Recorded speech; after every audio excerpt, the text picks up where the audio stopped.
हे दुख हरने वाली माँ दुर्गा, हे कल्याण करने वाली माँ दुर्गा, आपके चरण कमलों में कोटि कोटि नमन। प्रिय भक्तों, माघ मास की गुप्त नवरात्रि के इस पवित्र अवसर पर आप सभी को श्रद्धा से भरी हार्दिक शुभकामनाएं। आज हम माँ दुर्गा की उस अलौकिक शक्ति का स्मरण करने जा रहे हैं जो गुप्त रूप से हमारे जीवन को संवारती है। आज की यह कथा उसी माँ की महिमा की है जो भटके हुए को सही राह दिखाती है, टूटे हुए घर को फिर से प्रेम और शांति से भर देती है, सच्चे मन से पुकारने वाले हर भक्त का जीवन संवार देती है। तो आइए प्रेम, श्रद्धा और विश्वास से भरे कोमल नारी स्वर में हम सब एक साथ इस दिव्य कथा का श्रवण आरंभ करें, ताकि माँ का आशीर्वाद हमारे घर आंगन में सदा बना रहे। प्राचीन समय की बात है, हिमालय की गोद में घने बनों के बीच एक दिव्य आश्रम था। वहाँ तपस्या की सुगंध वायु घुली रहती, नदियाँ मंद स्वर में बहती, पक्षी मधुर राग में गाते और चारों ओर केवल शांति ही शांति थी। उसी आश्रम में निवास करते महान तपस्वी ऋषि श्रृंगी। उनका नाम सुनते ही बड़े बड़े राजा भी विनम्र हो जाते, क्योंकि उनकी वाणी में सत्य की शक्ति थी और उनके हृदय में करुणा की गंगा बहती थी। दूर दूर से भक्तजन उनके दर्शन के लिए आते, कोई संतान की कामना लेकर तो कोई रोग से मुक्ति के लिए, कोई जीवन की मार्गदर्शन हेतु। और ऋषि श्रृंगी सबको एक ही भाव से देखते, जैसे पिता अपने बच्चों को देखता है। उनके आश्रम में कोई ऊंच नीच नहीं थी, कोई अमीर गरीब नहीं था, बस आत्माएं थीं जो ईश्वर की खोज में आई थीं। एक दिन की बात है, आश्रम में भक्तों की बड़ी भीड़ एकत्रित थी। सब ऋषि श्रृंगी के उपदेश सुन रहे थे। कोई आंखें बंद कर ध्यान में था, कोई हाथ जोड़कर प्रार्थना कर रहा था। वातावरण इतना शांत था कि लगता जैसे स्वयं देवता भी आकाश से इस उपदेश का श्रवण कर रहे हैं। और तभी भीड़ के पीछे से एक स्त्री धीरे धीरे आगे बढ़ी। उसके वस्त्र साधारण थे, पर उसकी आंखों में गहरा दुख छिपा था। चेहरे पे थकान थी, हृदय में माता के प्रति अटूट श्रद्धा। वह कांपते चरणों से आगे आई, हाथ जोड़कर भूमि पर नतमस्तक हो गई और करुण स्वर में ऋषि श्रृंगी को प्रणाम किया। ऋषि श्रृंगी ने स्नेहपूर्ण दृष्टि से उस स्त्री को देखा, जैसे कोई पिता अपने दुखी बालक को देखता है। उन्होंने मधुर स्वर में कहा, हे वत्स, उठो, अपनी पीड़ा कहो। आश्रम में आने वाला कोई भी दुखी प्राणी दुखी लौटने के लिए नहीं आता। वह स्त्री आंखों से आंसू बहाने लगी और कांपते स्वर में बोली, महर्षि, मेरा जीवन अंधकार से भरा है। मैं भीतर से टूट चुकी हूँ। मेरे पति दुर्व्यसनों से घिरे हैं। वे मांसाहार करते हैं, जुए में धन नष्ट करते हैं, क्रोध से भरे रहते हैं। घर में कलह है, शांति नहीं है। हम सब उनके शब्दों में छिपी पीड़ा को महसूस कर सकते हैं। जब घर का वातावरण अशांत हो, तब नारी का हृदय सबसे अधिक दुखी होता है।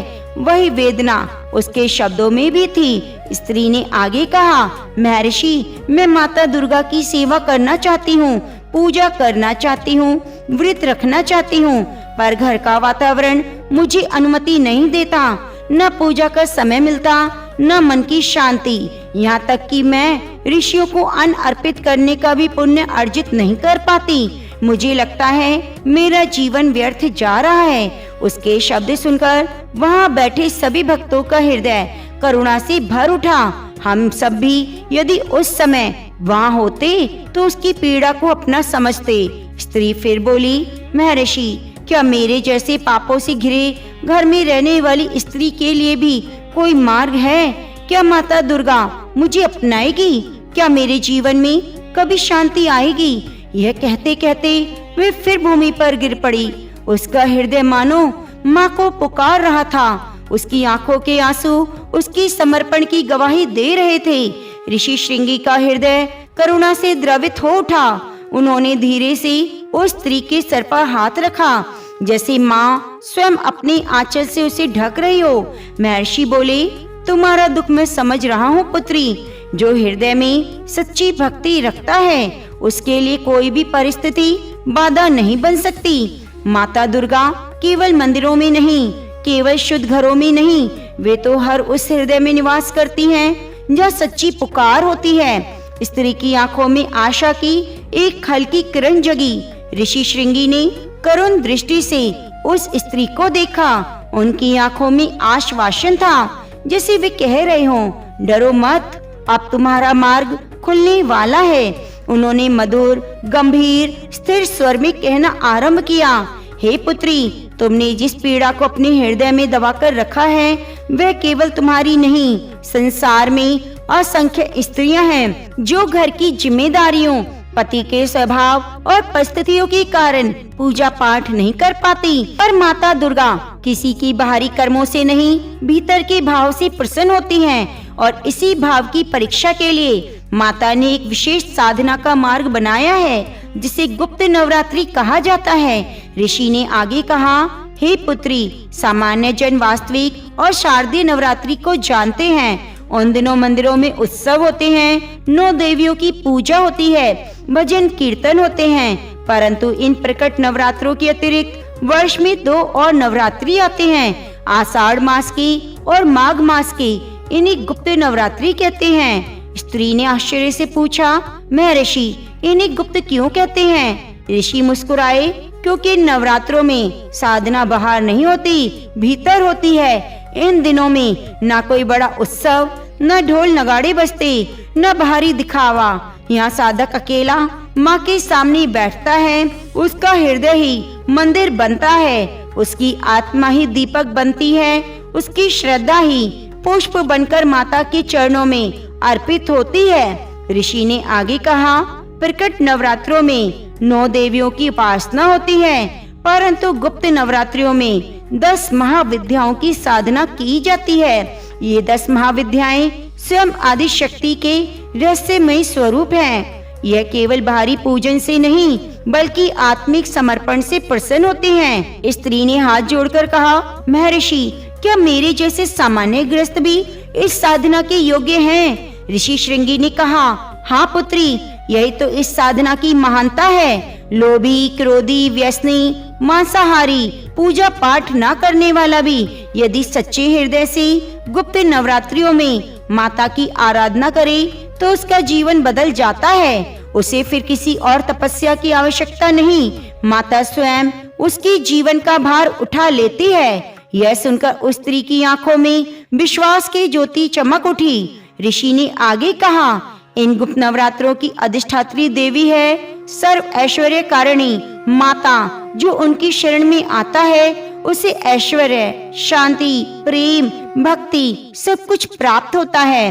वह केवल धन नहीं देती, वे जीवन को सार्थक बना देती हैं। हम सबके हृदय में भी एक मधुर आशा जगा रही हैं कि माता की शरण हर किसी के लिए खुली है। स्त्री ने विनय से कहा, महर्षि, यदि मैं साधना का करूं तो क्या मेरे घर में भी शांति आएगी? क्या मेरा पति सही मार्ग पर आएगा?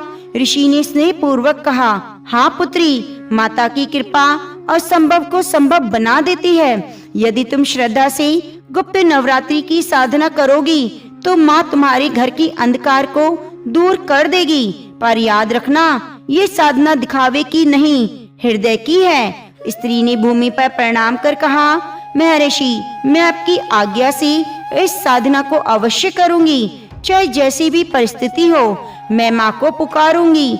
ऋषि ने आशीर्वाद दिया, माँ तुम्हें शक्ति दे पुत्री, धैर्य दे और तुम्हारी भक्ति स्वीकार करे। ऋषि श्रृंगी से मार्ग पाकर उसके हृदय में एक नई शक्ति जाग चुकी थी।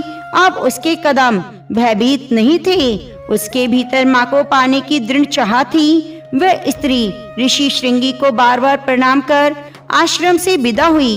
उसके नेत्रों में आंसू थे, पर अब वे दुख के नहीं, वे खुशी के थे, वे आशा के थे। उसने निश्चय किया कि कैसी भी परिस्थिति हो, मैं गुप्त नवरात्रि की साधना अवश्य करूंगी। मैं माँ को अपने हृदय में स्थान दूंगी। घर पहुंची तो वही वातावरण, पति का कठोर स्वभाव, कलह कलेश, अशांति। अब उसका मन डगमगाया नहीं। उसने मन में सोचा, अब मेरा सहारा स्वयं माँ है। मैं किसी से कुछ नहीं कहूंगी अपनी साधना गुप्त रखूंगी। माघ मास की पहली रात्रि आई। आकाश में हल्का चांद था, शीतल हवा बह रही थी। घर के सब लोग सो चुके थे। वही समय था गुप्त नवरात्रि की साधना का। वह स्त्री धीरे से उठी, घर के कोने को साफ किया। वही छोटा सा स्थान उसने अपना मंदिर बनाया। कोई भव्य वस्त्र नहीं, कोई बड़ा सामान नहीं, बस एक दीपक, थोड़ा जल, कुछ पुष्प और हृदय में अटूट श्रद्धा। उसने दीप प्रज्वलित किया। लौ कांप रही थी जैसे स्वयं साधना की साक्षी बन गई हो। उसने आंखें बंद की और माँ दुर्गा का स्मरण किया। माँ, मैं अज्ञान हूँ, मैं विधि नहीं जानती, पर मेरा हृदय तुम्हारा है। मेरी पीड़ा तुम समझ सकती हो, मुझे अपनी शरण में ले लो माँ। रात्रि देर उसकी साधना गहरी होती चली गई। वह किसी को बताए बिना उठती, दीप जलाती, मन में माँ का नाम जपती। कभी आंसू बहते, कभी मुस्कान खिलती, क्योंकि वह अकेली नहीं थी, माँ उसके साथ थी। गुप्त नवरात्रि की 9 रातें और हर रात उसका हृदय और शुद्ध होता गया। अब उसे बाहर की आवाजें कम सुनाई देती, भीतर माँ की उपस्थिति अधिक महसूस होती। ऋषि ने जिस 10 महाविद्याओं की साधना कही थी, वह विधि भी नहीं जानती थी, पर भाव जानती थी। मन ही मन प्रार्थना की, माँ तुम ही काली हो, तुम ही तारा हो, तुम ही त्रिपुर सुंदरी हो, तुम ही मेरी रक्षक हो। और यही भाव उसकी सबसे बड़ी पूजा बन गया। कभी कभी उसका पति क्रोध में बोलता, पर वह शांत रहती, मन में केवल यही कहती, माँ सब तुम्हारे चरणों में है। धीरे धीरे उसका मन हल्का होने लगा। वर्षों से जमा दुख जैसे बहने लगा। उसकी आंखों में अब भय नहीं था, उसकी सांसों में अब चिंता नहीं थी, माँ का नाम था। हम सब भी इस साधना को अपने भीतर अनुभव करें, क्योंकि यह कथा केवल उस स्त्री की नहीं, यह हम सबकी भी कथा है। हम सबके जीवन में भी कभी अंधकार आता है और हम भी माँ को गुप्त रूप से पुकार सकते हैं। और प्रिय भक्तों, अब हम सब उस पावन रात्रि के समीप पहुँच चुके हैं, जो साधारण स्त्री की साधना असाधारण बनने वाली थी। कई रात्रियां बीत चुकी थी। दीपक की लौ, मंत्रों की ध्वनि, हृदय की पुकार, सब मिलकर एक अद्भुत ऊर्जा रच चुके थे। अब उसका घर केवल घर नहीं रहा, वे माँ का पावन स्थान बन गया। बाहर सन्नाटा था, भीतर केवल दीपक की हल्की सी लौ जल रही थी। स्त्री ने दीपक के सामने बैठकर आंखें बंद की। उसकी सांसें धीमी थी, मन शांत था, हृदय पूर्ण रूप से माँ को समर्पित। माँ, यदि मेरी भक्ति सच्ची है, यदि मेरा समर्पण स्वीकार्य है, तो एक बार मुझे अपना आशीर्वाद दे दो, ताकि मैं जीवन भर तुम्हारे नाम पर अडिग रह सकूं। अचानक दीपक की लौ स्थिर हो गई, हवा रुक गई, कमरे में एक दिव्य सुगंध फैलने लगी, जैसे हजारों कमल एक साथ खिल गए हों। स्त्री ने धीरे से आंखें खोली और सामने एक अलौकिक प्रकाश प्रकट हुआ।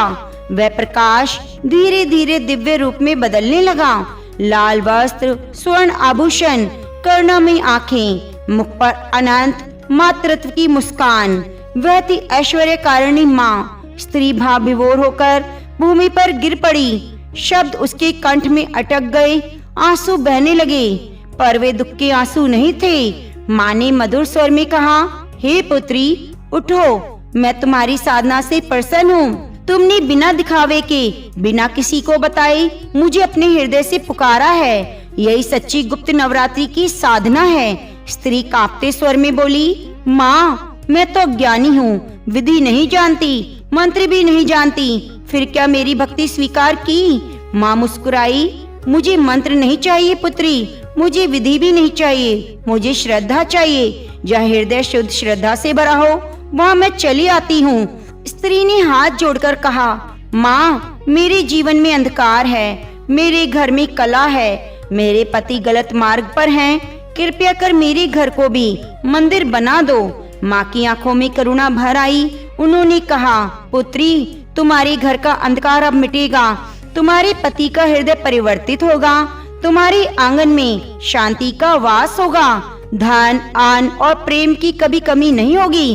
पर स्मरण रखना, यह सब मेरी कृपा है, इसे सदा सेवा और नम्रता से संभालना। स्त्री ने श्रद्धा से कहा, मैं जीवन भर तुम्हारा नाम जपूंगी, गुप्त नवरात्रि का व्रत श्रद्धा से करूंगी। माँ ने आशीर्वाद देते हुए कहा, पुत्री, जो भी इस गुप्त नवरात्रि में मुझे सच्चे हृदय से पुकारेगा, मैं उसके जीवन को इसी प्रकार संवार दूंगी। इतना कहकर वह दिव्य प्रकाश धीरे धीरे लुप्त होने लगा, पर कमरे में सुगंध बनी रही। दीपक की लौ फिर से हल्की हल्की कांपने लगी, जिसे कुछ हुआ ही नहीं। पर वह स्त्री का जीवन अब पहले जैसा नहीं रहा। अब वह देर तक उस स्थान पर बैठी रही। आंखों में शांति थी, हृदय में कृतज्ञता, मन में केवल एक माँ का नाम, माँ माँ। और प्रिय भक्तों, यह था साधना का पहला फल, माँ का साक्षात आशीर्वाद। अब हम सब उस शुभ प्रभात का दर्शन कर रहे हैं, जो इस स्त्री के जीवन में पहली बार आशा की किरण लेकर आया। पिछली रात्रि माँ का दिव्य दर्शन हुआ। अब भोर का प्रकाश धीरे धीरे घर के भीतर फैल रहा था। पक्षियों की मधुर चहचहाहट, ठंडी हवा की हल्की सरसराहट और स्त्री के हृदय में गूंजता केवल एक माँ का नाम, माँ। वह धीरे से उठी। उसके चेहरे पर वर्षों बाद सच्ची शांति दिखाई दी। आंखों में आत्मविश्वास, मन में कोई भय नहीं। वे जान चुकी थी माँ उसके साथ है। वह अपने दैनिक कार्यों में लग गई, पर आज उसके व्यवहार कुछ अलग था। पहले जहाँ चिंता थी, वहाँ धैर्य था। वह हर काम करते हुए मनी मन माँ का स्मरण करती। कुछ समय बाद उसका पति जागा। वह वही व्यक्ति था जो पहले क्रोध से भरा रहता, जो बात बात पे झगड़ता, जो गलत आदतों में डूबा रहता। पर आज उसके चेहरे पर कुछ परिवर्तन था। आंखों में भारीपन था, जैसे रात भर कोई भीतर ही भीतर उसे झकझोर गया हो। उसने पत्नी की ओर देखा, पर आज उसकी दृष्टि में कठोरता नहीं थी। कुछ सोचते हुए वह पास आया, बोला, आज मेरा मन बहुत विचित्र है। रात भर अजीब सपने आए। किसी दिव्य शक्ति ने मुझे मेरे कर्म दिखाए। मेरा हृदय ग्लानि से भर गया। स्त्री ने शांत स्वर में कहा, स्वामी, यदि मन भारी है तो माँ दुर्गा का नाम लीजिए, वही सब पीड़ा हर लेंगी। पति कुछ देर मौन रहा, फिर पहली बार उसने बिना क्रोध के कहा, आज से मैं जुआ नहीं खेलूंगा, मांसाहार नहीं करूंगा। मैं अपने जीवन को बदलना चाहता हूँ। यह सुनकर उस स्त्री की आंखों में आंसू भर आए, पर ये आंसू दुख के नहीं, माँ की कृपा के थे। दिन बीतने लगे। पति के व्यवहार में दिन प्रतिदिन परिवर्तन आने लगा। वह घर पर समय देने लगा, पत्नी से मधुर वाणी में बोलने लगा। पहले जहाँ घर में भय का वातावरण था, वहाँ अब अपनापन था। धीरे धीरे उसके गलत मित्र भी दूर हो गए। वह सत्संगी लोगों के घर आने जाने लगा, भजन करने लगा। वह भजन गाने लगा, माँ का नाम गूंजने लगा। जहाँ पहले धन व्यसनों में नष्ट होता था, अब वही धन घर की आवश्यकताओं में लगने लगा। अन्न की कमी समाप्त हो गई। वस्त्र, भोजन, सामान सब धीरे धीरे बढ़ने लगा। वह सब समझ सकते हैं कि माँ की कृपा केवल चमत्कार नहीं होती, वह जीवन की दिशा बदल देती है। वह स्त्री प्रतिदिन माँ को मन ही मन धन्यवाद देती। वह जानती थी ये सब उसकी साधना का नहीं, माँ की करुणा का फल है। अब उसका घर केवल घर नहीं रहा, वह भी एक छोटा सा शक्तिपीठ बन गया।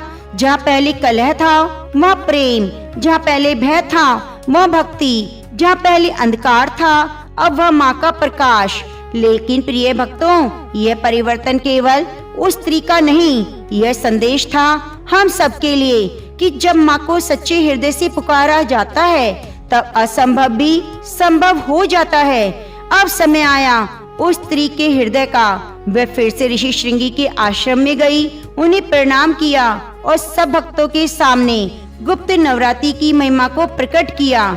इसीलिए अब आगे सुनिए, क्योंकि अब हम सब उस पावन दिन के साक्षी बन रहे हैं, जब वह स्त्री अपने जीवन में आए परिवर्तन के बाद पुनः ऋषि श्रृंगी के आश्रम की ओर लौट रही थी। इस बार उसके चरण भारी नहीं थे, उसके नेत्र अश्रुपूर्ण नहीं थे, उसके हृदय में भय नहीं था। माँ के प्रति और ऋषि के प्रति जिन्होंने उसे मार्ग दिखाया, केवल धन्यवाद। वह अपने पति के साथ आश्रम पहुंची। पहले जहाँ पति ऋषियों का अपमान करता, आज उसके साथ हाथ जोड़े खड़ा था, सिर झुका हुआ था, आंखों में पश्चाताप के आंसू। दोनों ने मिलकर ऋषि श्रृंगी के चरणों में प्रणाम किया। ऋषि श्रृंगी ने दोनों को स्नेह से देखा, जैसे कोई पिता अपने खोए हुए बच्चों को सही मार्ग पर लौटता देखता है। उन्होंने मधुर स्वर में कहा, पुत्री, तुम्हारे चेहरे पर जो शांति है वही साधना का सच्चा फल है। स्त्री ने नम्रता से कहा, महर्षि, ये सब आपकी कृपा और माँ दुर्गा की करुणा से संभव हुआ। आपने जो गुप्त नवरात्रि का मार्ग बताया उसी ने मेरा जीवन बदल दिया। उसके पति ने भी हाथ जोड़कर कहा, महर्षि, मैं अज्ञानवश भटक गया था। मेरे कर्म गलत थे, पर मेरी पत्नी की भक्ति और माँ की कृपा ने आंखें खोल दी। आज से मैं आपसे क्षमा और आशीर्वाद चाहता हूँ। ऋषि श्रृंगी ने दोनों के सिर पर हाथ रखकर आशीर्वाद दिया। और पुत्री, जब हृदय बदल जाता है तब समझो माँ की कृपा पूर्ण हुई। यह परिवर्तन केवल तुम्हारे घर का नहीं, ये संसार के लिए एक संदेश है। ऋषि फिर वहाँ उपस्थित सभी भक्तों की ओर मुड़े। उनकी वाणी में आज तेज था। उन्होंने कहा, भक्तों, आज तुम सबने एक जीवन प्रमाण देखा। गुप्त नवरात्रि कोई साधारण व्रत नहीं, ये आत्मा के परिवर्तन की साधना है। ऋषि ने आगे कहा, जो गृहस्थ पूजा नहीं कर पाते, जो व्रत विधि नहीं जानते, जो परिस्थितियों से बंधे हैं, वे भी यदि गुप्त नवरात्रि में सच्चे हृदय से माँ को पुकारें तो माँ उनके जीवन की दिशा बदल देती है। इन नवरात्रियों में भारी दिखावा नहीं, केवल अंतरात्मा की पुकार होती है। इसीलिए इन्हें गुप्त नवरात्रि कहते हैं। यहाँ न कोई बड़ा यज्ञ चाहिए, न महंगे साधन, केवल श्रद्धा। भक्तों के हृदय में इस उपदेश से नई प्रेरणा जाग उठी। ऋषि श्रृंगी ने आगे कहा, माघ और आषाढ़ की गुप्त नवरात्रि में की गई साधना जन्म जन्मांतर के संस्कारों को शुद्ध कर देती है। जो भी इस कथा को सुनेगा, जो भी इसे श्रद्धा से स्मरण करेगा, उसके जीवन में माँ की कृपा अवश्य प्रकट होगी। स्त्री और उसका पति विनम्रता से बैठे रहे। आज से केवल अपनी कथा नहीं, माँ की महिमा का उदाहरण बन चुके थे। ऋषि ने मुस्कुराकर कहा, हे पुत्री, अब तुम्हारा घर माँ का घर है। माँ सदैव शांति रहेगी, भक्ति रहे।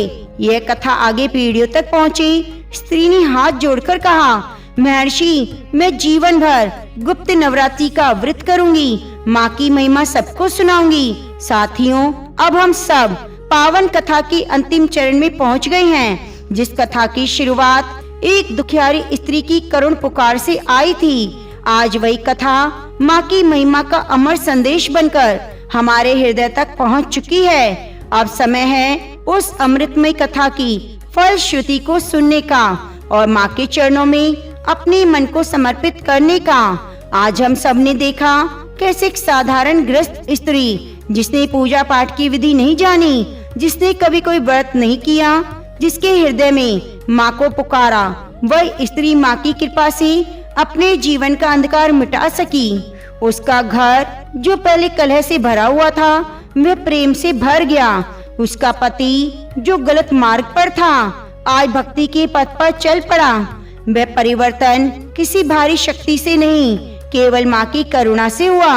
और यही है गुप्त नवरात्रि की महिमा, जहाँ साधना दिखती नहीं पर फल अवश्य प्रकट होता है। जहाँ पूजा बाहर नहीं होती, भीतर होती है। जहाँ दीप मंदिर में नहीं, हृदय में जलता है। ऋषि श्रृंगी ने कहा था, गुप्त नवरात्रि की हर साधना उस व्यक्ति के लिए है जो जीवन से हार गया है, जो कुछ पाना चाहता है। माँ कहती है, मुझे विधि नहीं, तुम्हारा हृदय चाहिए। प्रिय भक्तों, जो भी इस कथा को श्रद्धा से सुनेगा, माघ मास की गुप्त नवरात्रि में सच्चे मन से माँ दुर्गा का स्मरण करेगा, उसके जीवन में प्रेम शांति का वास होगा। घर का अंधकार मिट जाएगा, हृदय में भक्ति का दीप जलेगा।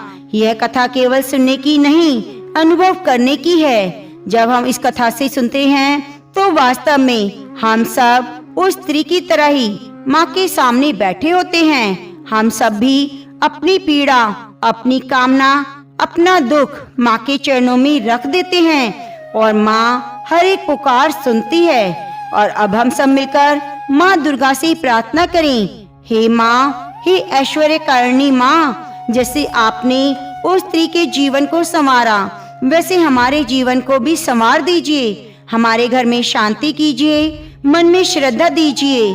हम जहाँ भी रहें, जैसे भी हों, आपकी कृपा सदा बनी रहे। प्रिय भक्तों, इसी प्रार्थना के साथ हम इस पावन माघ मास की गुप्त नवरात्रि विद कथा का समापन करते हैं। जो भी भक्त इस कथा को श्रद्धा से सुन रहा है, वह दूसरों तक भी इस कथा को जरूर पहुंचाए, जिससे उनके जीवन में भी माँ की कृपा बनी रहे। हम सब माँ के चरणों में नमन करते हैं। हम सब उनके आशीर्वाद से बंध जाते हैं। साथियों, मैं उम्मीद करती हूँ आपको आज की कथा अच्छी लगी होगी, और कथा अच्छी लगी है तो कृपया चैनल को सब्सक्राइब करके बगल में बनी घंटी को दबा लीजिए और कमेंट बॉक्स में जय माँ दुर्गा जरूर लिखिए।